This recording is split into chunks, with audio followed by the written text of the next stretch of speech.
Chez moi à Paris, c'est aussi des reportages pour mieux vivre l'immobilier en Ile-de-France. Vouloir acheter aujourd'hui un bien au cœur de la capitale, c'est a priori mission impossible. Depuis 2 ans, les prix ont explosé. Et pourtant, il existe encore à Paris des quartiers où il est possible de faire des bonnes affaires. Alors où sont-ils et puis surtout, à quel prix peut-on espérer décrocher le logement de ses rêves? Les réponses tout de suite.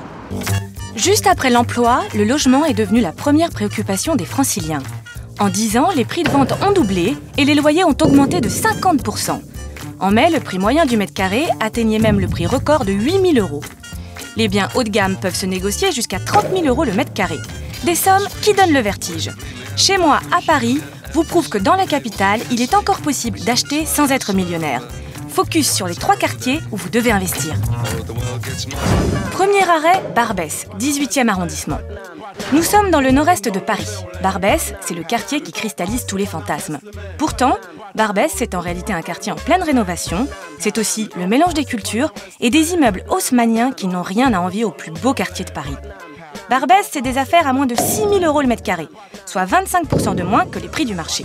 Pierre-Antoine Ménez, expert immobilier, nous conseille. Dans les rues adjacentes, entre ici et le marché de l'Olive, vous avez les rues Ernestine, une petite rue. J'ai eu récemment à vendre un appartement au 2e étage à 5 200 € le mètre carré. Donc on trouve encore des choses à 5 000 € ou 5 200 € le mètre carré dans des rues adjacentes. Il faut chercher, gratter, mais ça se trouve. Deuxième arrêt, Canal de l'Ourcq, 19e. Alors que les prix peuvent atteindre 8 500 € sur les bords du canal Saint-Martin, à moins de 1 km de là, des affaires se font pour 3 000 € de moins. Nous sommes sur les quais du canal de l'Ourcq, à proximité de la Cité de la Musique et du parc de la Villette. Un quartier en pleine réhabilitation.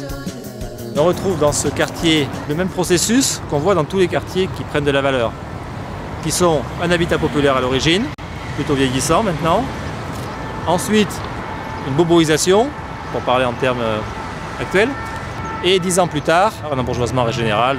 J'ai récemment eu à vendre des appartements autour de 6 000, 6 500. C'est vrai que c'est pas cher pour Paris. Dernier arrêt, le Pré Saint-Gervais. Quand on pense à la première couronne de Paris, on pense souvent Neuilly ou Levallois-Perret, des banlieues inabordables. Pourtant, si vous remontez vers le nord, à 7 minutes du métro Hoche, vous pouvez trouver des affaires à moins de 6 000 € le mètre carré. C'est le Pré Saint-Gervais. À 2 pas d'ici, Villa du Pré, un appartement au 1er étage, sur de la verdure, 65 mètres carrés pour 380 000 €, ce qui nous amène ça environ à 5 800 € le mètre carré. Pour 30% de moins que les prix parisiens de l'autre côté du périphérique, je pense que ça mérite vraiment de jeter un coup d'œil ici.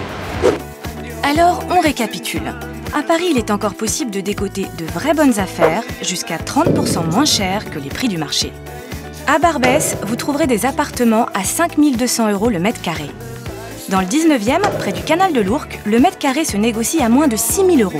Et si vous franchissez le périphérique au Pré Saint-Gervais, vous pouvez trouver des petits coins de paradis à 5 800 € le mètre carré.